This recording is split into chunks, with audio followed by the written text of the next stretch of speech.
በምስራቅ አፍሪካ ትልቁ የንግድ ማዕከል በሆነችው መርካቶ ላይ በኔት ኤሪያና ሙሉ በሙሉ ተጠናቀው የሚረከቧቸውን የንግድ ሱቆች ላይ እስከ 18% የሚደርሱ ቅናሽ ማድረጋቸውን ሰምቼ ዛሬ በሜሪት ፕሮፐርቲስ ዋና ቢሮ ተገኝቻለሁ።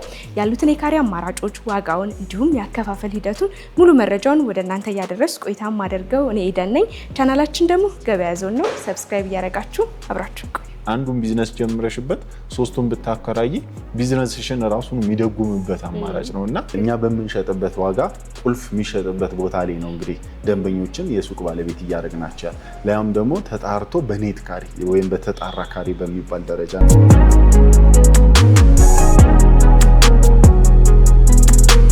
እነሱ ከአንድ ዓመት በኋላ ትልቅ የኢንቨስትመንት አማራጭ ነው እጃቸው ላይ የሚገባውና እንግዲህ ዋጋውን ስትሰሚ ምናልባት ደንገጥ ሊያስብልሽ ይችላል። ምክንያቱም አሁን እኛ የምንሸጥበት ዋጋ ለኪራይ ቁልፍ ስም ማዞሪያ የሚጠየቅ ገንዘብ ነው እዛ አካባቢ ላይ።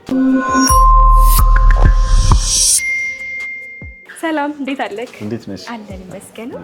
እንግዲህ መሀል መርካቶ ላይ ሙሉ በሙሉ ሰርታችሁ የምታጠናቅቋቸው የንግድ ሱቆች ላይ የ18% ዲስካውንት ማድረጋችሁን ሰማው። እነዚህ ንግድ ሱቆች እንግዲህ በኔት ኤሪያ ለሽያጭ ክፍት ማድረጋችሁን ሰምቼ ነው ዛሬ ወደ እናንተ ብቅ ያልኩት። ቅድሚያ እንተዋወቅ፣ ራስህንና ድርጅታችሁን አስተዋውቀን። ትንሳኤ ይባላለሁ፣ የሜሪት ፕሮፐርቲ ሴልስ ማናጀር ነኝ።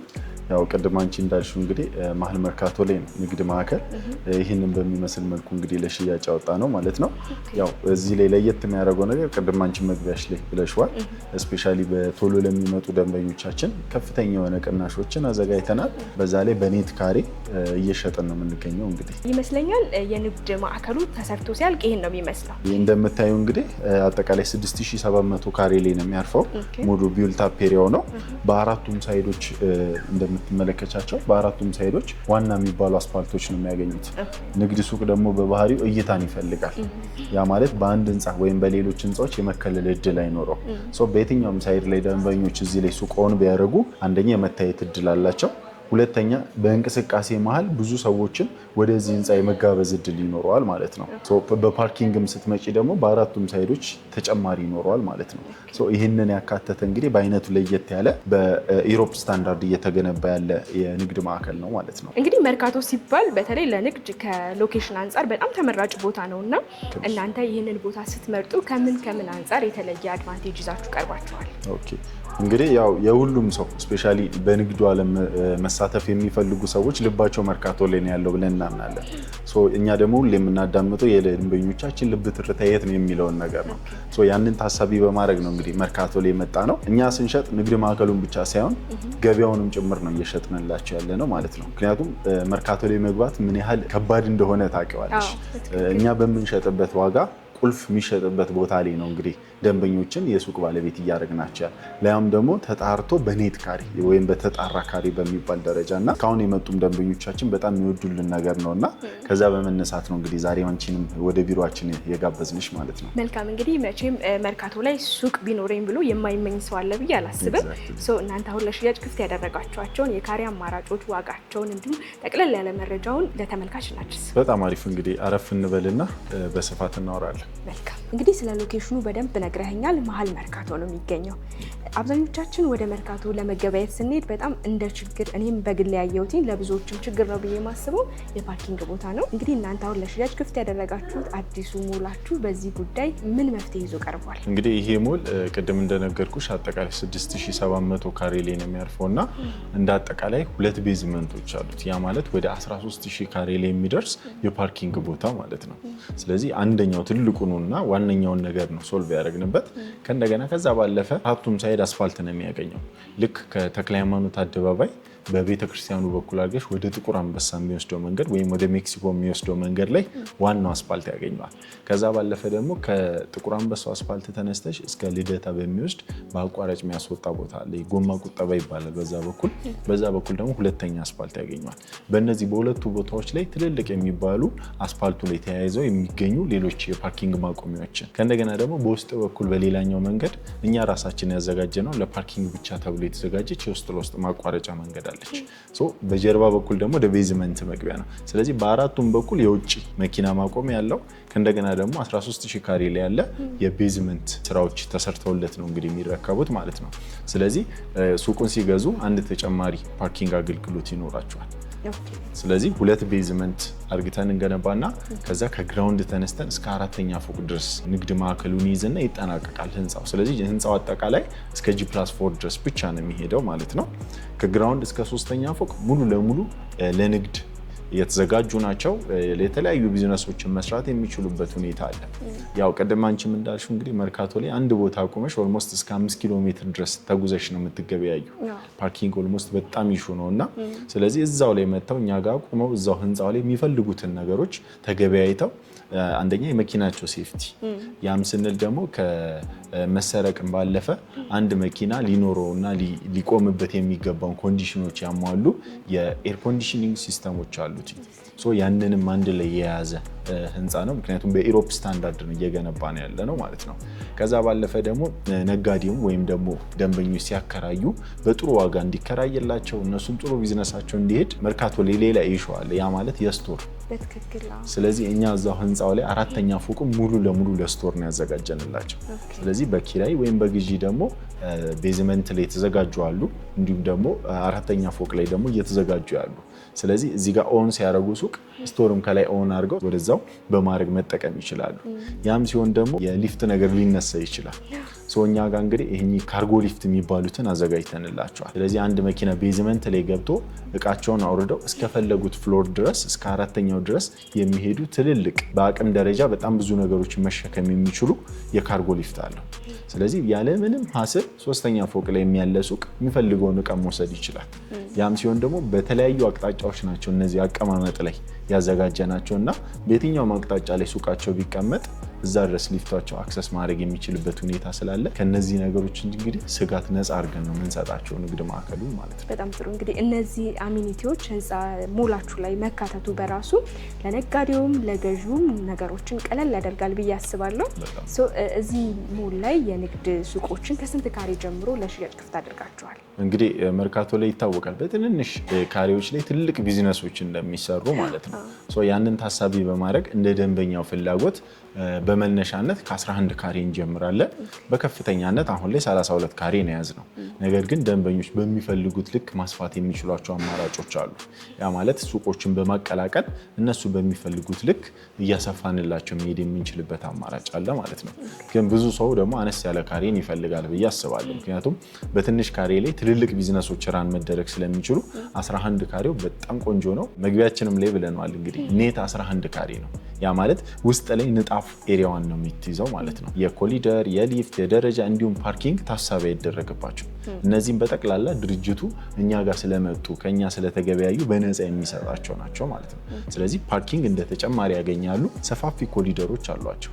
ያ ደግሞ ምንድነው ደንበኞች እኛ ጋር መጥተው ሲገበያዩ እዚህ ህንፃ ላይ ሲገበያዩ ኢንጆይ እያደረጉት በደንብ እየተዘዋወሩ በደንብ ደግሞ እየተንቀሳቀሱ ኦልሞስት ወደ አጠቃላይ ወደ 12 የሚጠጉ ደረጃና ሊፍቶች አሉት። በየትኛውም አቅጣጫ አንድ ደንበኛ ሲገባ ሁሉንም ሱቆች አክሰስ ማድረግ እንዲችል ተደርገዋል። ከዛ ባለፈ ከነዚህ ኮሊደሮች ጋር ተያይዞ እስከ 5 ሜትር ድረስ የሚደርሱ ኦፕን ዳውኖች አሉት። ለምሳሌ የ5 ሜትር ማለት ግራውንድ ላይ አንድ ደንበኛ ሲገባ እስከ 3ኛ ፎቅ ድረስ ያሉትን ሱቆች በደንብ ማየት እንዲችል ነው። ኤስኬሌተሮች አሉ ከግራውንድ ፍሎር ወደ 1ኛ ፎቅ የሚወስዱ። እነዚህ ደግሞ ዘመናዊነትን የሚያሳዩ ነው። አንዳንድ ሰዎች ብዙ ደረጃ መጠቀም ኤሌቬተር መጠቀም የማይፈልጉ ስላሉ በቆሙበት አንድ ፍሎር ከፍ ማድረግ የሚያስችላቸው አማራጭ ነው እና ሁሉንም ያማከለ የብዙዎችን ፍላጎት የሚያሟላ ነው ብለን እናምናለን። መልካም። እንግዲህ እኔ በጣም በግሌ የወደድኩት ነገር ቢኖር በኔት ኤሪያ መሸጣችሁ ነው። ምክንያቱም እያንዳንዷ ካሬ ገንዘብ ናትና ለገዢው በኔት ኤሪያ መሸጥ መቻላችሁ ትልቅ እድል ነው ብዬ ነው የማስበው። እስቲ ወደ ዋጋው እንምጣ። እንደየካሬ አማራጩ ዋጋውን ደግሞ ንገረን። እንግዲህ ዋጋውን ስትሰሚ ምናልባት ደንገጥ ሊያስብልሽ ይችላል። ምክንያቱም አሁን እኛ የምንሸጥበት ዋጋ ለኪራይ ቁልፍ ስም ማዞሪያ የሚጠየቅ ገንዘብ ነው። እዛ አካባቢ ላይ አሁን ላይ መርካቶ ላይ ባለው ሁኔታ እንግዲህ እኛ የምንጠራውን ዋጋ ለቁልፍ ነው የምትጠየቂው። እኛ ግን እዚህ ጋር ደንበኞችን መታችሁ ሱቅ ኦን አርጉበት እያልን ያለነው ዋጋ ነው። እንግዲህ ስመጣልሽ 11 ካሬው እንግዲህ ይሄ ኔት ካሬ ነው። አጠቃላይ ዋጋቸውና እንዲሁም ደግሞ የቅድም መግቢያ ላይ እንደጠቀስነው የዲስካውንት ዋጋ አላቸው። 11 ካሬውን ለሚፈልጉ ደንበኞቻችን ከ990 ሺህ ብር ቅድመ ክፍያ ጀምሮ ነው እንግዲህ ለሽያጭ ክፍት ያደረግንላቸው። እነዚህ 11 ካሬዎች ኦልሞስት 2 ሱቅ መሆን ይችላሉ። በአቀማመጥ ደረጃ ፓርቲሽን ተሰርተው ወደ 2 ሱቅነት፣ ወደ ኢንቨስትመንትነት፣ ወደ መብዛት እንዲቀየዱ ተደርገው ነው የተሰሩት ማለት ነው። አንዱን አከራይተው አንዱን ደግሞ የራሳቸውን ቢዝነስ መጀመር የሚችሉባቸው አይነት አማራጮች ናቸው። ከነሱ የሚጠበቀው እንግዲህ 990 ሺህ ብር ነው በቅድመ ክፍያነት ማለት ነው። አጠቃላይ ዋጋውን ብናየው ደግሞ ከ3 ሚሊዮን 300 ሺህ ብር ነው እንግዲህ ያ ማለት እነሱ አሁን ላይ ቅድመ ክፍያ 990 ሺህ ብር ከፍለው ቀሪውን ክፍያ በአንድ ዓመት ውስጥ ነው የሚከፍሉት ማለት ነው። ስለዚህ በዚህ አንድ ዓመት ውስጥ ደግሞ ምንም አይነት ከዶላር ጋር ከነዳጅ ጋር ከኑሮ ግሽበት ጋር ተያይዞ የዋጋ ጭማሪ አይኖርባቸው። ዛሬ ላይ በተገበዩት ገንዘብ እስከ መጨረሻ የሚስተናገዱት በዛ ነው ማለት ነው። በዛ መሰረት እንግዲህ በአንድ ዓመት ውስጥ ደግሞ በ7 ዙር ነው የሚከፍሉት። ዛሬ እነሱ ሲገበያዩ ጠቅላላ ዋጋው ይሄ ነው ስንላቸው እስከ መጨረሻው ድረስ ከፍለው የሚጨርሱት ያንን ዋጋ ነው። አከፋፈሉም ላይ ስንመጣ ደግሞ ግንባታ ተከትሎ አከፋፈል ነው። ያ ማለት እያንዳንዷ ገንዘብ የሚከፍሏትኝ ለተገነባች ነገር ነው። እኛም ደግሞ እንደ አልሚ ስንጠይቃቸው ይሄ ነገር እዚህ ግንባታ ላይ ደርሷል፣ በውላችን መሰረት የግንባታው ሂደት እዚህ ስለደረሰ ክፈሉ ነው የምንላቸው። ላልተገነባ ነገር አይከፍሉም ማለት ነው። በ7 ዙር ነው የሚከፍሉትኝ። የመጀመሪያው ውል ማሰሪያ 990 ሺህ ብር ለ11 ካሬው ይከፍላሉ። ለ32 ካሬው ስንመጣ ደግሞ 640 ሺህ ብር ይከፍላሉ። ከዛ ቀጣይ ክፍያቸው የሚሆነው ልክኛ ሙሉ ለሙሉ ፋውንዴሽኑን ስናጠናቀቀው ነው። ፋውንዴሽን ሲጠናቀቅ ሁለተኛ ዙር ክፍያቸውን ይከፍላሉ። ከዛ 2 ቤዝመንት አለው። ሁለቱም ቤዝመንት ስንገነባ ግራውንድ ፍሎር ስንደርስ ሁለተኛ ፎቅ እያለን እስከ ርክክብ ባለው በ7 ዙር ያለምንም ዋጋ ማሻሻያ የሚከፍሉ ነው የሚሆነው ማለት ነው። ስለዚህ ገዢዎች ሱቃቸውን በምን ያህል ጊዜ ውስጥ ተጠናቆ ይረከባሉ ማለት ነው? እኛ የምናስረክባቸው በአንድ ዓመት ውስጥ ወይም በ12 ወራቶች ውስጥ ነው ሙሉ ለሙሉ በእጃቸው የምናስገባቸው። ያ ሲሆን ደግሞ ሙሉ ለሙሉ የተጠናቀቀ ሱቅ ነው የምንሰጣቸው። የወለል ስራ፣ ቀለም፣ አምፖል ኤቭሪቲንግ ተጠናቆ ጀስት እነሱ ቁልፋቸውን ከፍተው ገብተው ወደ ቢዝነሳቸው ወይም ደግሞ ቀጥታ ቁልፉን ሰጥተው ወደ ማከራየት ነው። እንግዲህ ጠቅላላ ዋጋቸውን በነገርኩሽ ደረጃ አሁን ላይ ለአንድ ቁልፍ ማዞሪያነት የሚጠቀስበት ዋጋ ነው ያለው እና ይህን ነገር ደንበኞች በደንብ እንዲያስተውሉት እናስባለን። ምክንያቱም አንድ ዓመት ማለት ኦልሞስት ነገ እንደማለት ነው። እነሱ ከአንድ ዓመት በኋላ ትልቅ የኢንቨስትመንት አማራጭ ነው እጃቸው ላይ የሚገባው እና ሜሪት ፕሮፐርቲስ እንግዲህ የሀብት የንብረት ባለቤት ሊያደርጋቸው ነው የመጣው ማለት ነው። እንግዲህ ከሎኬሽን ተነስተን በኔት ኤሪያ መስተናገዳቸው እንዲሁም ደግሞ ያለምንም ዋጋ ጭማሪ ሱቆችን ለሽያጭ ክፍት ማድረጋችሁ ለገዢው በጣም ጥሩ እድል ነው ብዬ ነው ማስበው። ከዚህ ባለፈ ያው ቦታው ምንም የለውም፣ መሀል መርካቶ መሆኑ በራሱ ትልቅ የንግድ ማዕከል ነውና ከሪተርን ኦን ኢንቨስትመንት ከሪሴል ቫሉ አንጻር እስቲ ያሉትን ምን ያህል አዋጭ ናቸው የሚሉትን ነገሮች ንገረን። ያው እኛ ቢዝነሱንም በደንብ እናውቀዋለን። እዛው ሴክተሮች ላይ ለረጅም ዓመታት ድርጅታችን ሰርቷል እና እዛ አካባቢ ላይ በትንንሽ ካሬ ያልኩብሽ ምክንያት ምንድን ነው? ለምሳሌ አንድ ደንበኛ 32 ካሬውን ገዛ እንበል። ያ ማለት 660 ሺህ ብር ከፍሎ ቀሪውን ክፍያውን 6 ሚሊዮን 400 ሺህ ብር ነው አጠቃላይ ዋጋው። ቀሪውን ክፍያ በአንድ ዓመት ነው የሚከፍለው። ከዛ ምን ማድረግ ይችላል መሰለኝ? ሲረከብ ሪሴል ቢያደርገው ከዛ በላይ ያወጣለታል። አንደኛው ከአንድ ዓመት በኋላ በሚኖረው ነገር እንግዲህ መርካቶ ወይም ደግሞ ከተማችን እየሄደች ባለችው የኮሊደር ልማት እንደዚህ አይነት ነገሮች ነው ብዙ ደንበኞች እንደውም ሪሴንትሊም እየፈረሰባቸው እንደሆነ እየሰማን ነው። መተው እኛ ጋር ጆይን እያደረጉን ያሉት እና ከአንድ ዓመት በኋላ የሚያወጣው ገንዘብ ኦልሞስት ደብል ከማድረግ በላይ ነው የሚሆንላቸው። ምክንያቱም ከአንድ ዓመት በኋላ ያለው የገንዘብ አቅም የኢኮኖሚው መናር እኛ እነሱን ሳያሳስባቸው ምክንያቱም ምንም አይነት ጭማሪ ሳይደረግባቸው ዛሬ በተስማሙት ነው የሚከፍሉት። ስለዚህ ነገ ላይ እያተረፉ ነው የሚሄዱት ማለት ነው። ስለዚህ ያ ነገር አንድ ጋራንቲ ያደርጋቸዋል። ሁለተኛው ነገር ቦታው ላይ ቢከራይ ምን ያህል ያወጣል የሚለው ነገር ነው። አሁን ሪሴንት ባለው እንኳን ከ3000 እስከ 5000 ድረስ በካሬ ይከራያል እዛ አካባቢ ላይ። ያ ማለት ብታሳየው ኦልሞስት በመቶ ሺዎች ነው ትንሽ በሚባለው ካሬ ላይ የሚያገኙት። ያ ደግሞ በጣም ከሌሎች አይነት ኢንቨስትመንቶችም ትልቅ አይነት ኢንቨስትመንት ነው። ሳትሸጪው በኪራይ እንኳን የምታገኘው ገንዘብ ማለት ነው። ምክንያቱም 32 ካሬው አቀማመጡ ሰፋ ያለ ነው። ከአንድም ወደ 4 ሱቆች መከፋፈል ይችላል። ምክንያቱም ኔት 32 ካሬ ማለት ሁለት ቦታ ብታደርጊው 16 ነው። መርካቶ ላይ 16 ማለት በጣም ትልቁ ሱቅ ነው ሊሆን የሚችለው። እሱን ሁለት ቦታ ብትከፊ 8 ካሬ ወደ 4 ሱቅ፣ አንዱን ቢዝነስ ጀምረሽበት ሶስቱን ብታከራይ ቢዝነስሽን ራሱን የሚደጉምበት አማራጭ ነው እና እንግዲህ ሜሪት በጣም ትልቅ እድል ነው ይዞ የመጣው። በዚሁ አጋጣሚ እንደ መልእክትም እንግዲህ ይህን እድል እንዲጠቀሙ የኔም ምክሬ ነው የሚሆነው ማለት ነው። እንግዲህ ኮሪደር ልማቱ ስትል ምን ትዝ አለኝ፣ መሀል መርካቶ አሁን ላይ ባለው ነባራዊ ሁኔታ ብዙ ቦታዎች እየፈረሱ ነው እና በኮሪደር ልማት እንዲሁ ከተማ ከማስዋብ ጋር በተያያዘ እዛ ጋር ፈርሶባቸው እናንተ ጋር ለሚመጡ የሱቅ ገዢዎች ምናልባት የተለየ የተመቻቸ እድል አለ እናንተ ጋር? አዎ እንግዲህ አንቺ እንዳልሽው እንግዲህ አገራችን እየሄደችበት ካለው ሁኔታ አንጻር ነው ይሄን የኢሮፕ ስታንዳርድ የሆነ ሞል እየገነባን ያለ ነው እና እነዚህ ሰዎች እንግዲህ ወደኛ መምጣት ከቻሉ አሁን ላይ እንግዲህ እስከ 18% የሚደርስ ቅናሾችን አካሂደንላቸዋል። ያ ማለት አጠቃላይ ኦልሞስት ወደ 1 ሚሊዮን ብር የሚጠጋ ማለት ነው። 3.3 የነበረው ወደ 2,706,000 ብር ይደረግላቸዋል ማለት ነው። ኢሚዲየትሊ አሁን መምጣት መቻሉ ደንበኞቻችን። ከዛ ባለፈ ደግሞ በዚህ ቻናል ነው የመጣ ነው ብለው ቶሎ ፈጥነው ለሚመጡ ደግሞ ኦልሞስት 2% ተጨማሪ ያላቸው ማለት ነው። ያን ስታሳዩ ከነባሩ ላይ እንኳን በመቶ ሺዎች የሚጠጋ ቅናሽ ነው የምንሰጣቸው ማለት ነው። መርካቶ ላይ ያለውን የንግድ ሁኔታ የሚያውቀው ያውቀዋል። እንደነገርከኝም እኔም ቀረብ ብዬ እንደማውቀው ለጉዳዩ የቁልፍ መሸጫ ዋጋ ራሱ ውድ ነው፣ ከዚህም በላይ ነው። እናንተ እንግዲህ በ2,700,000 ብር የሱቅ ባለቤት እናድርግ እያላችሁ ነው። ይህንንም ዩቲዩብ ተመልክተው ለሚመጡም ተጨማሪ ቅናሽ አዘጋጅቷቸዋል። ተመልካቾቻችን ይህንን እድል እንዲጠቀሙ ላለው ከመርካቶ ሳይታችሁ ባሻገር ሌሎች የሳይት አማራጮች ይኖራቸዋል። አሁን ላይ እንግዲህ በንግድ ማዕከል ደረጃ የመርካቶ ሳይት ነው እየሸጥን የምንገኘው።